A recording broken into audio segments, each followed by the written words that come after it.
Bonjour et bienvenue. Avant toute chose, je vais commencer par me présenter si nous ne nous connaissons pas. Je suis Benjamin Delsalle, je suis passionné par les entrepreneurs et par l'entrepreneuriat, l'entreprise, tout ce qui est autour de cette belle énergie.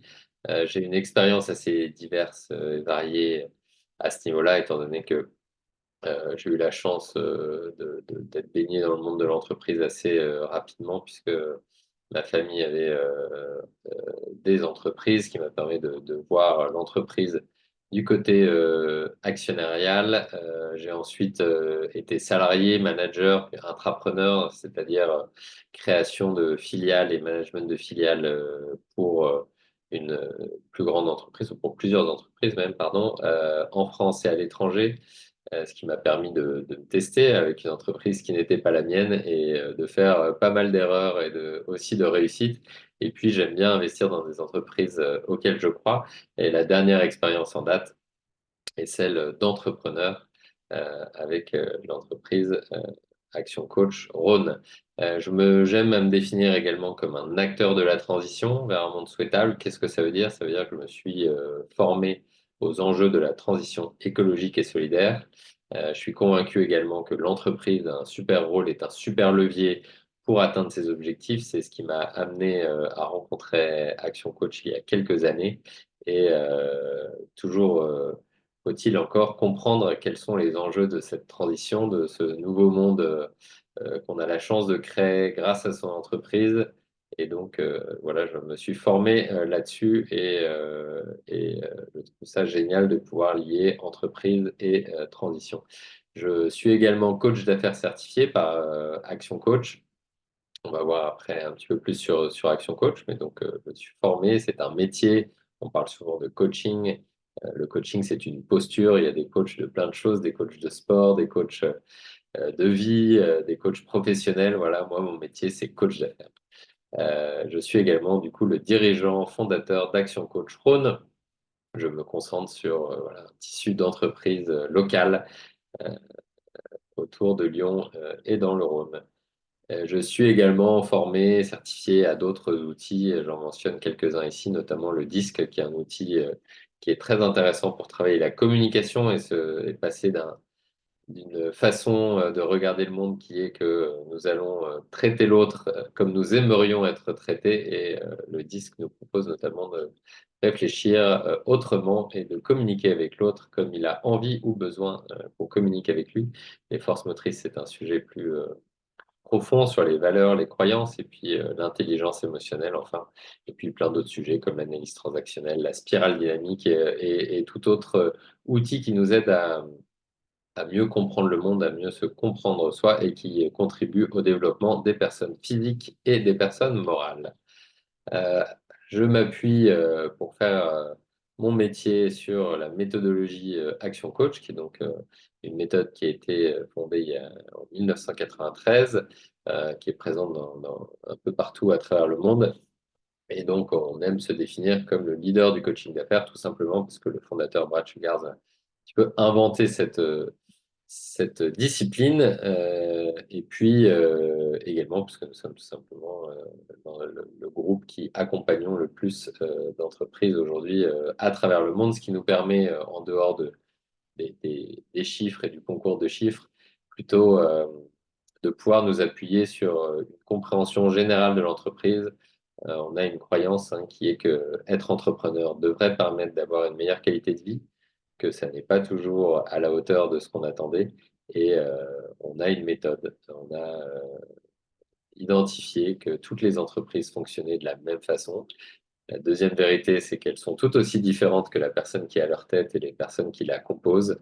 Mais voilà, la méthode Action Coach nous permet d'aller travailler sur cette vérité-là, qui est que toutes les entreprises fonctionnent de la même façon. Et plutôt que de se baser uniquement sur mon expérience d'intrapreneur, d'entrepreneur, d'actionnaire, j'ai préféré, quand j'ai découvert Action Coach, euh, utiliser la méthode numéro 1 pour faire ça. Nos clients sont des TPE, des commerçants, des artisans, toute entreprise, tout entrepreneur qui a une ambition de développement et qui en même temps a une volonté, une capacité à se remettre en cause. Nous avons une vision, un monde d'abondance par la rééducation entrepreneuriale Et un slogan pour bien montrer comment nous nous positionnons, c'est le coaching, ça n'est pas que dans le sport. Qu'est-ce que ça veut dire? Ça veut dire qu'on se positionne vraiment comme des coachs de sportifs de haut niveau, des personnes qui euh, voilà, si on regarde un athlète de haut niveau, il est accompagné pour passer un cap, quelqu'un qui serait champion au niveau national et qui veut aller gagner une médaille d'or aux Jeux Olympiques se fait accompagner. On aime bien faire le parallèle avec ça, plus qu'avec le coaching de vie. Évidemment, nous travaillons sur la personne physique et la personne morale. Nous sommes dans un coaching où on définit des objectifs de vie, des objectifs professionnels, et notre rôle, c'est d'accompagner les dirigeants à définir ces objectifs et à les atteindre. Donc l'objectif avec la formation que vous allez voir, c'est de rentabiliser votre temps, c'est-à-dire que vous allez passer du temps avec moi sur la formation que vous allez faire, et notamment d'avoir de meilleurs clients, de les fidéliser, de les rendre plus rentables, d'en recruter des nouveaux au meilleur coût et de les faire vendre à votre place également. Avant de commencer, quelques notions d'apprentissage. La première, ma recommandation, c'est pas de je sais. Qu'est-ce que ça veut dire, pas de je sais? Ça veut dire tout simplement que peut-être que vous allez voir des concepts que vous connaissez déjà dans cette formation. Mon invitation, notre invitation, c'est d'avoir un regard ouvert, plutôt comme un enfant que comme un adolescent qu'on voit ici, euh, qui, parce qu'il est tellement convaincu qu'il sait déjà, a peut-être les oreilles un petit peu fermées. Et donc notre invitation, c'est plutôt que d'être dans cette position de je sais, de se dire, mais et s'il y avait quelque chose à apprendre, qu'est-ce que ça pourrait m'apporter, même si c'est un sujet que je maîtrise a priori à travers mes études, à travers mon expérience. Ce que vous pouvez attendre avec cette approche-là, c'est ce qu'on appelle chez Action Coach des BFO, des Blinding Flashes of the Obvious en bon français. On appellera ça des moments Eureka, on appellera ça des moments d'épiphanie, tout simplement le moment où la lumière s'allume et on se dit mais bon sang, mais c'est bien sûr. Et donc notre invitation, c'est que vous saisissiez l'instant et que vous preniez de quoi noter. Ces éclairs sont fugaces. Et donc dans cette formation, comme dans votre vie, c'est notre ambition, c'est que vous ayez des révélations comme ça, des choses nouvelles, des choses que vous avez déjà vues 10 fois, et vous dites, mais bien sûr, je le savais, et pourtant, je ne m'en suis pas occupé jusqu'à maintenant. Euh, une autre notion importante autour du point de bascule, euh, quand il nous arrive quelque chose, quand on est confronté à une situation, on a deux choix. Le premier, c'est de se positionner en dessous de la ligne et d'être d'abord dans une situation de déni. C'est pas vrai, c'est pas cette situation-là qui m'arrive. C'est un moment difficile que je suis en train de passer, mais ça va revenir. Peut ensuite passer, une fois qu'on a passé le déni dans les excuses, oui, mais c'est la faute à ceci ou à cela, ou alors plutôt c'est parce oui, c'est parce que ceci, cela, et les reproches, on va trouver un coupable à qui la faute et à qui on peut en vouloir. Notre proposition, évidemment, c'est de se positionner au-dessus de la ligne et plutôt de s'approprier la situation, de s'impliquer, de se sentir responsable euh, et de dire mais qu'est-ce que je fais avec cette situation? Potentiellement, quelle est ma part de responsabilité dans la situation? Comment puis-je, moi, me mettre en responsabilité par rapport à cette situation? Ça ne veut pas dire qu'on peut tout régler, mais évidemment, quand on se pose en dessous de la ligne, on a plus de chances de trouver des raisons pour lesquelles ça ne marche pas. Alors que quand on est au-dessus de la ligne, on va peut-être avoir plus de chances de trouver des résultats et des solutions. Ça ne marchera pas à chaque fois, mais statistiquement, avouez qu'on a un petit peu plus de chances d'avoir des résultats si on se place au-dessus de la ligne. Autre élément avant qu'on commence, c'est les 4 étapes de l'apprentissage. Donc, même à dire qu'on commence en étant inconscient, incompétent. Je vais donner un exemple. Par exemple, je ne sais pas conduire, j'ai 12 ans, je vois la voiture de mes parents dans le garage, je me dis que ça ne doit pas être beaucoup plus compliqué que sur Mario Kart. Et donc, je vais peut-être essayer la voiture, je démarre, je prends le mur du garage et je me rends compte que je vais passer d'une étape d'inconscient incompétent à conscient compétent, conscient incompétent, pardon. Et là, je me rends compte que je ne sais pas le faire. Du coup, ça me donne très envie de passer mon permis. Et j'ai cette prise de conscience-là. Et donc, une fois que j'ai le permis et que j'ai appris, je vais passer dans cette étape où je suis conscient, compétent. Et donc, je vais peut-être devoir faire attention à tout. Je vais savoir conduire, je vais avoir mon permis, mais je vais réfléchir au rétro, à la ceinture, à bien regarder quand je fais mon créneau, à quel moment il faut tourner, etc. Et cette étape, en l'occurrence, entre conscient incompétent et conscient compétent, elle peut générer de l'émotion. Euh, et, euh, et également, on peut avoir de l'émotion, d'ailleurs, parfois même plus importante, du passage d'un conscient incompétent à conscient incompétent quand on réalise euh, qu'on ne sait pas. Un gouffre peut s'ouvrir devant nous. Donc aujourd'hui, vous allez peut-être avoir, ou dans cette formation, un passage d'un conscient incompétent à conscient incompétent sur certains sujets, et puis un passage de choses que vous ne saviez pas et que saviez que vous aviez des lacunes et que vous avez envie d'apprendre, quelle que soit l'étape que vous faites tant que vous avancez. Je pense que c'est plutôt une bonne chose. Et parfois, quand on passe d'un conscient incompétent à un conscient incompétent, on peut avoir l'impression de régresser. Et c'est pour ça que je partage ce slide. Quand un gouffre s'ouvre devant nous, c'est qu'on a fait déjà un beau pas. Et puis, pour reprendre notre métaphore, hein, ensuite, on va passer inconscient compétent, c'est-à-dire qu'on est capable, en maîtrise, de conduire sans devoir faire très attention. Et puis, un jour, quelqu'un nous propose d'aller conduire dans le désert, et là, on se dit que ça ne doit pas être beaucoup plus compliqué. On était peut-être, encore une fois, inconscient, incompétent, donc ce n'est pas l'histoire qui se répète, c'est juste qu'on passe au niveau d'après. Pour ceux qui font des arts martiaux, on connaît bien ça également. Euh, Quand on regarde certains arts martiaux, en fait, qu'on soit ceinture blanche, ceinture jaune, ceinture verte, ceinture noire, on refait tout le temps la même chose. En tout cas, c'est ce qui peut donner l'impression de l'extérieur, mais on passe en fait à chaque fois un niveau de maîtrise supérieur. Alors, pour mettre en contexte la formation, c'est intéressant aussi en relation ça dans notre méthode et dans notre vision de l'entreprise. Donc, notre vision de l'entreprise, c'est quoi? C'est une activité qui est commerciale, ça paraît un petit peu évident, mais c'est-à-dire elle a un business model, elle a un modèle économique et elle nous verse un salaire, elle est rentable pour nous, peut-être à l'équilibre, mais justement, c'est bien d'être à l'équilibre, mais on va la rendre rentable, cette activité, c'est-à-dire qu'elle va nous apporter des bénéfices, en plus de juste nous permettre de payer les factures, va nous apporter des bénéfices. Ces bénéfices, on va pouvoir les réinvestir, et notamment pour qu'elles fonctionnent, on verra comment.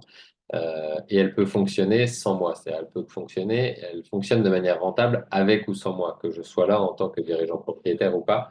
L'enjeu, c'est d'avoir une entreprise qui fonctionne avec ou sans moi. Donc, on aime bien dire d'ailleurs que tant que l'entreprise ne travaille pas pour vous, tant que l'entreprise n'est pas capable de fonctionner de manière rentable sans vous, vous avez plutôt un job qu'une entreprise. Et donc, la proposition, c'est de travailler sur l'entreprise, pas seulement dans l'entreprise, donc pas seulement de délivrer l'opérationnel, mais également d'aller prendre de la hauteur et de prendre du temps pour prendre de la hauteur sur les différents sujets de l'entreprise. Alors, comment on fait ça? Une activité commerciale, on va s'appuyer sur la maîtrise de la destination. Est-ce que je sais où je vais en tant que dirigeant, dirigeante, à quoi doit ressembler mon entreprise? On va aussi s'appuyer sur la maîtrise du temps. Comment, une fois que j'ai défini mes objectifs, je maîtrise à quoi je passe mon temps. Et donc, la maîtrise de soi, hein, quand on parle de maîtrise du temps, on parle souvent de maîtrise de soi, de délégation aussi, de planification, etc. On va s'assurer aussi de maîtriser tout ce qui est lié aux chiffres et à l'argent, c'est-à-dire les tableaux de bord, les seuils de rentabilité, les comptes de résultats, etc., etc., tout ce qui a trait à la gestion d'entreprise notamment, et puis la maîtrise des opérations. C'est-à-dire qu'avant d'aller chercher de nouveaux clients grâce au marketing, qui est l'étape suivante, on va s'assurer d'avoir bien bouché tous les trous de la baignoire et que nous ayons des clients quand ils viennent qui soient satisfaits et que ça ne demande pas un effort surhumain de satisfaire les clients à chaque fois. Et puis donc la deuxième étape de la rentabilité, grâce au marketing, dont on va passer un peu de temps, ça va nous permettre d'avoir une trésorerie ou une rentrée de trésorerie, notamment un cash flow prévisible. Cette rentabilité va venir financer des systèmes, c'est ça l'entreprise qui fonctionne. Donc c'est là où on va commencer à avoir un effet de levier, on va commencer à mettre en place des choses répétables, mais qui ne demandent pas des efforts à chaque fois, peut-être des automatisations aussi. Donc là, il y a 4 domaines, hein. Il y a le domaine de l'argent qu'on va retrouver, de l'argent et des chiffres. Peut-être que dans la maîtrise, on travaillait sur Excel, on faisait des choses à la main. Là, on va peut-être investir dans certains systèmes. Il y a la maîtrise, les systèmes pardon, autour des ressources humaines, des personnes. la formation, le recrutement, comment je garde les gens, comment je les motive, comment je les fais grandir. Et puis ensuite, il y a tout ce qui est lié à la communication interne. Et enfin, tout ce qui est lié à la livraison. Donc, on retrouve la maîtrise des opérations, mais là, de la même façon, on va s'assurer d'aller un petit peu plus loin grâce à la trésorerie, grâce à la rentabilité, qui nous permet d'aller financer des choses un petit peu plus structurées qui auraient été trop chères pour l'entreprise et sûrement mal dimensionné si on avait essayé de faire ça à l'étape maîtrise. Sur la base de ces systèmes, on va pouvoir bâtir une équipe qui soit plus que la somme des collaborateurs. Et c'est ça l'entreprise qui fonctionne avec ou sans moi. C'est-à-dire que c'est l'équipe qui fait tourner la boîte et moi, je deviens indispensable dans mon entreprise. Une fois qu'on a fait ça une fois, ben, on est capable d'aller mettre tout ça en synergie et potentiellement d'aller envisager des changements d'échelle. Alors, ça peut prendre énormément de formes, hein. Ça peut prendre le fait d'être prêt à transmettre son entreprise, ça peut être le fait d'être capable de vendre son entreprise et notamment d'avoir une entreprise qui soit devenue un actif et pas seulement un job.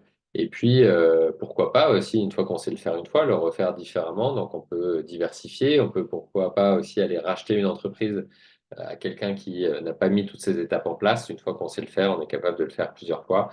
On peut également franchiser, dupliquer son concept, ou on peut aussi, si on ne veut pas que son entreprise grandisse trop, ben, on peut aussi aller aider d'autres à venir s'inspirer de notre modèle par fertilisation.